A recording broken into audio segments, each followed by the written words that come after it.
back in 2018, we took a trip to Disney. Barbara and I, along with Lauren and her boyfriend at the time, Kevin, um, and we spent the first day at Disney.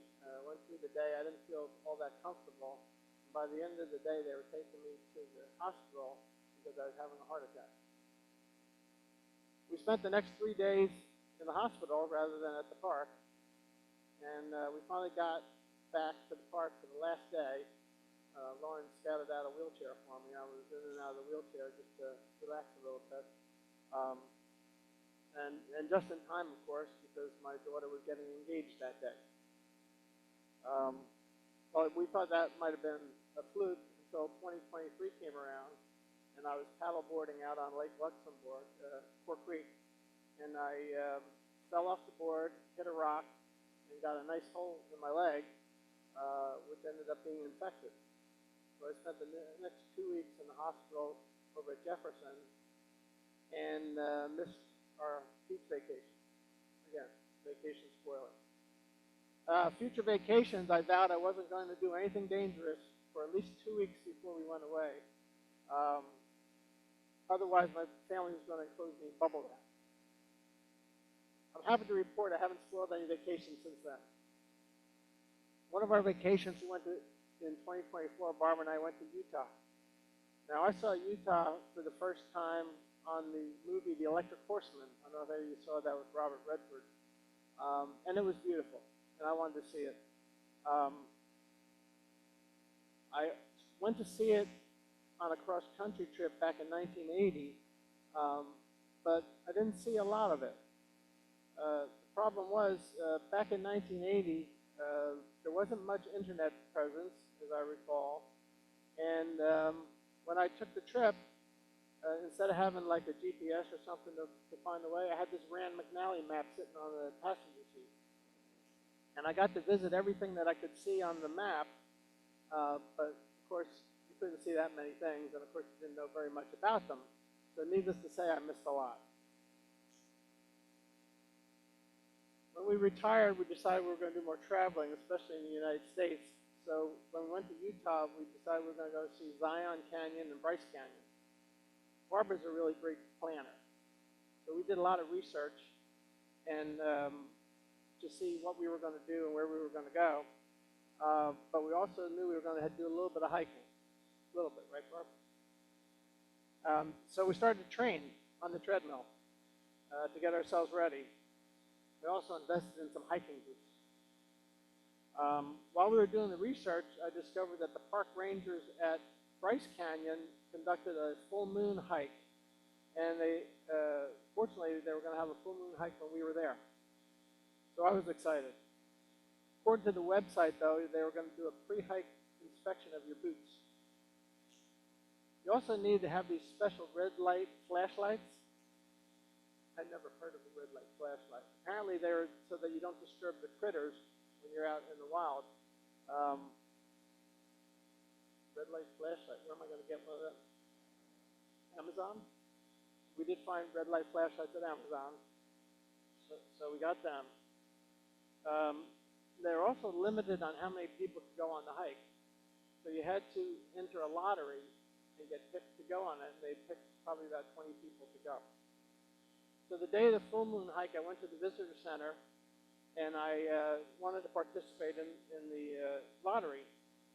I thought I was the first one there, but you really couldn't tell because instead of forming a line, people just kind of gathered around both sides of the door.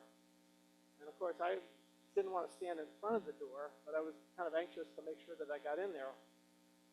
Well, apparently, it didn't matter who got in there first because everybody was going to get in for the lottery at least, and they got a ticket when they went in. So the ranger comes up, and the first thing they do is they walk right up to me, grab me by the shoulders, and say, "This is the first guy in line. Everybody get behind him." So we got our lottery tickets, went inside, and I took the first seat in the first row. So it would have been like right behind Ernie there. And I was ready. I was prepared. I had trained. I had my boots. I had my flashlight. But I still didn't know if I was going on the hike. I even had my lottery ticket. They selected a young boy to pull the tickets out of a hat. My ticket was the first one pulled. I was amazed. I won the lottery. I guess you have to play to win the lottery, but I won the lottery, along with about 20 other people. But I was surprised they didn't ask to inspect my boots, and they didn't want to check my red light flashlight. We were going to meet at Sunset Point a little bit before sunset. The night that they chose to go for the lottery, we all met at Sunset Point, and the ranger discussed various things about the moon and the canyon. I wasn't paying a whole lot of attention. I just wanted to see the sky. I expected to see stars too. Barbara told me she would help me see stars. When we first arrived at the rim, we observed the moon right about at sunset, and I took a photo. Ernie's got the first photo there.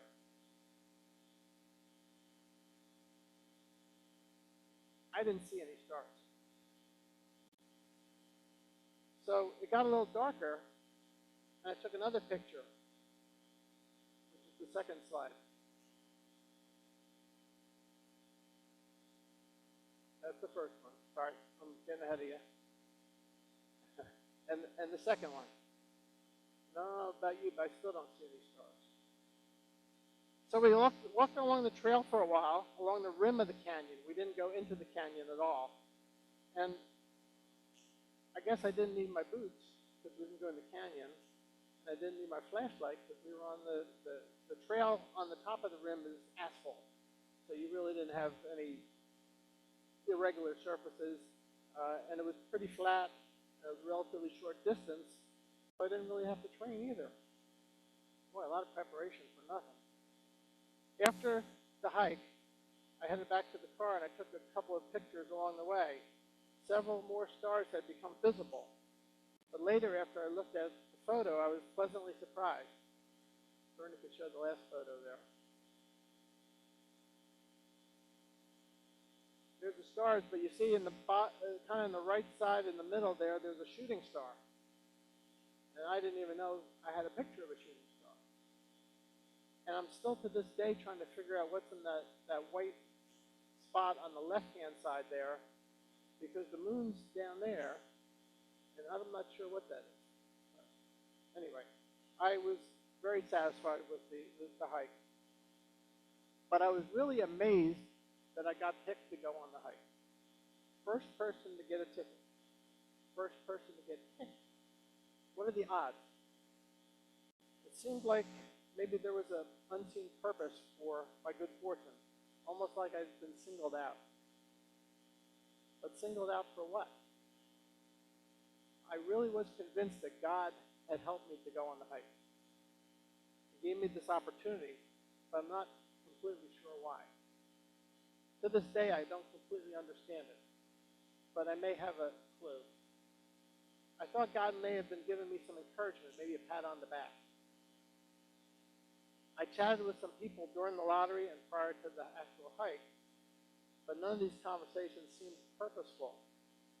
Possibly I helped them out just by chatting, but I don't know. I didn't realize it at the time. That can happen. I had one encounter in college where a stranger came up and talked to me, and I learned a lot more about God's grace than I ever really knew. The only time I ever talked to them, I never saw them again. And I believe he was indeed sent by God because I needed to hear what he said. I'm sure you can think of somebody in your past that had an impact on you, and they may not have known it. I think that's our opportunities for ourselves, that we can have an impact on people even if we don't really know that we're helping them out at all.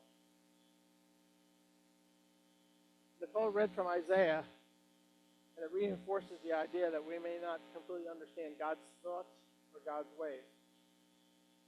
Ephesians 2:10 said, "For we are God's handiwork, created in Christ Jesus to do good works, which God prepared in advance for us to do." Good works that he prepared for us to do without our consultation. He didn't ask us. He said, "I want you to do something." You just have to be available. I finally realized that part of my experience at Bryce Canyon was to remind me of a lesson in grace.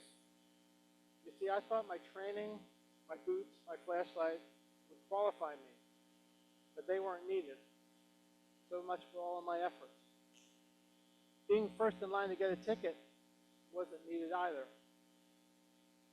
If I really were to reflect on it, I really didn't need a ticket to go on the hike. I could have gone on my own. There was nothing preventing me from walking along the top of the trail there without the stranger. So I didn't need training. I didn't need boots. I didn't need my red light flashlight or a ticket. By the way, does anybody know what I can do with my red light flashlight? I did nothing to deserve winning the lottery. God's grace is like this. We can't earn it. We might think we need to qualify for it. Maybe doing good works or living a good life. Maybe we feel kind of guilty of things we've done in the past and when we were trying to make up for it. None of this is necessary for grace. Grace is a gift given freely by God. We don't deserve it. The punishment we deserve was accepted by Jesus. Isaiah 53:5 says, "But he was pierced for our transgressions, he was crushed for our iniquities. The punishment that brought us peace was on him, and by his wounds we are healed." Philippians 2:9-11 says, "Therefore God exalted him to the highest place and gave him the name that is above every name. At the name of Jesus, every knee shall bow in heaven and on earth and under the earth, and every tongue acknowledge that Jesus Christ is Lord, to the glory of God the Father."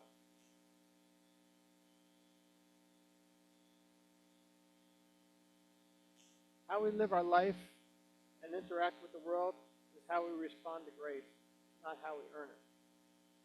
My full moon hike was great, but I didn't earn it.